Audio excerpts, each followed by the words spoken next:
Perkenalkan, kami dari kelompok 2 ingin menampilkan hasil diskusi kami mengenai sistem komputer. Apa itu sistem komputer? Secara umum, komputer adalah peralatan elektronik yang menerima masukan data, mengolah data, dan memberikan hasil keluaran dalam bentuk informasi, baik itu berupa gambar, teks, suara, maupun video. Secara sederhana, sebuah komputer akan menerima masukan dari peranti masukan, memproses masukan tersebut, dan menghasilkan output.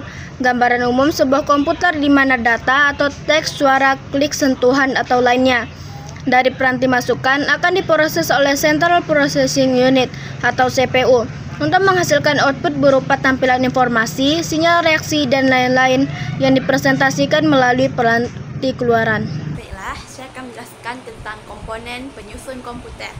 Komponen utama dalam sistem komputer terbagi menjadi 3 bagian. Yang pertama, perangkat keras atau hardware. Komponen fisik komputer yang dapat disentuh, dilihat, dan dipindahkan. Contohnya, mouse, hard disk, prosesor, RAM, printer, scanner, dan lain-lain. Yang kedua, perangkat lunak atau software. Program atau instruksi yang berjalan di atas perangkat keras tidak terlihat secara fisik namun memungkinkan perangkat keras bekerja. Contohnya, sistem operasi, Windows, Linux, Android, aplikasi, dan lainnya. Yang ketiga, pengguna atau user. Orang yang menggunakan atau mengoperasikan komputer. Nah, yang kedua adalah jenis-jenis komputer. Berdasarkan ukuran dan fungsinya, komputer dibagi menjadi beberapa jenis. Yang pertama, mikrokomputer atau komputer mikro. Ukuran paling kecil menggunakan mikroprosesor, contohnya ultrabook, konsol, game, smartphone, tablet, Raspberry Pi, Arduino. Yang kedua, komputer personal atau PC. Ukurannya lebih besar dari mikro, digunakan secara personal, bentuk desktop atau laptop. Yang ketiga, mini PC. Komputer peralihan antara PC dan mini komputer, digunakan di industri kecil atau personal profesional. Yang keempat, mini komputer. Lebih besar dari PC, digunakan untuk kebutuhan perusahaan skala menengah. Saat ini sudah jarang digunakan, tergantikan oleh cloud computing. Yang kelima, komputer mainframe. Ukuran besar digunakan oleh perusahaan besar sebagai server. Yang keenam, superkomputer. Komputer paling besar dan paling cepat digunakan oleh organisasi besar seperti NASA untuk simulasi dan pengendalian roket. Cukup itu saja untuk penjelasan mengenai komponen penyusun komputer dan jenis-jenis komputer. Interaksi manusia dan komputer. Sebuah sistem terdiri atas perangkat keras dan perangkat lunak yang saling berinteraksi. Berbagai macam jenis interaksi dapat dilakukan oleh pengguna dengan sistem komputer, yaitu 1. Berbasis GUI, Graphical User Interface, merupakan antarmuka yang menggunakan menu grafis untuk memudahkan pengguna berinteraksi dengan komputer. 2. Antarmuka berbasis perintah, Command Line Interface (CLI), merupakan tipe antarmuka melalui teks terminal. 3. Melalui suara atau audio. Komputer menerima input dari suara manusia, contoh perintah suara melalui asisten digital seperti Google Assistant.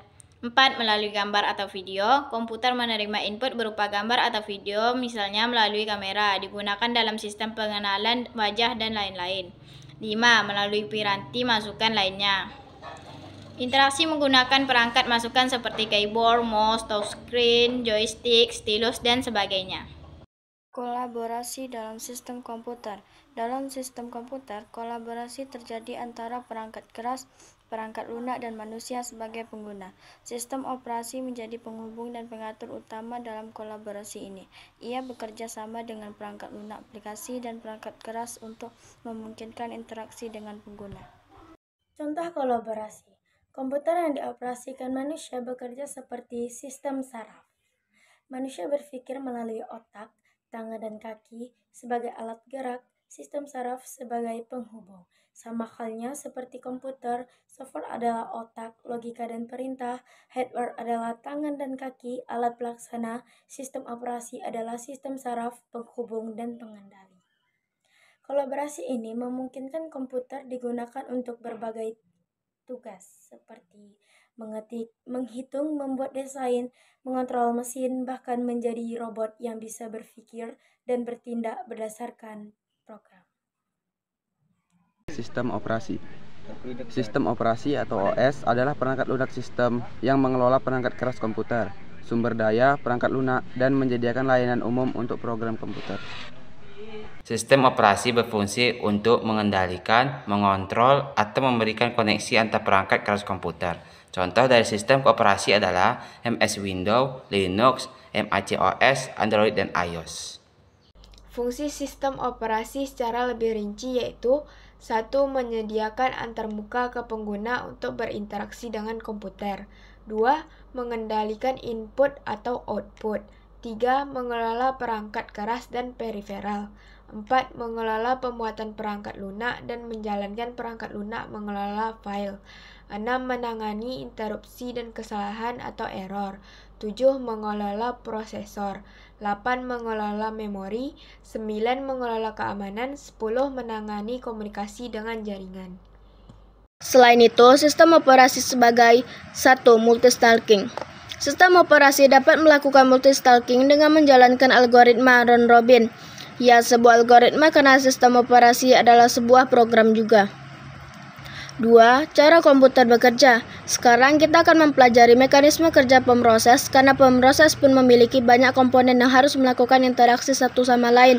Secara ringkas, menggambarkan diagram kotak arsitektur sederhana sebuah komputer di mana pemroses atau kotak besar menerima masukan dari perianti masukan menghasilkan keluaran melalui port.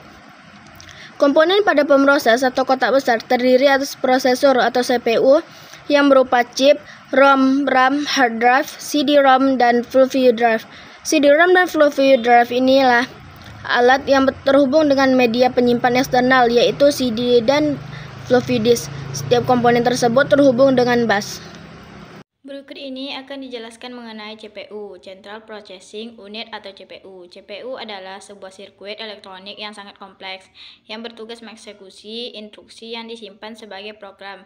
Semua komputer, mulai yang kecil seperti ponsel pintar sampai yang besar dan canggih, harus mempunyai CPU. Sekian penjelasan dari kami mengenai sistem komputer. Jika ada salah kata mohon dimaafkan. Kami sudahi dengan Assalamualaikum warahmatullahi wabarakatuh.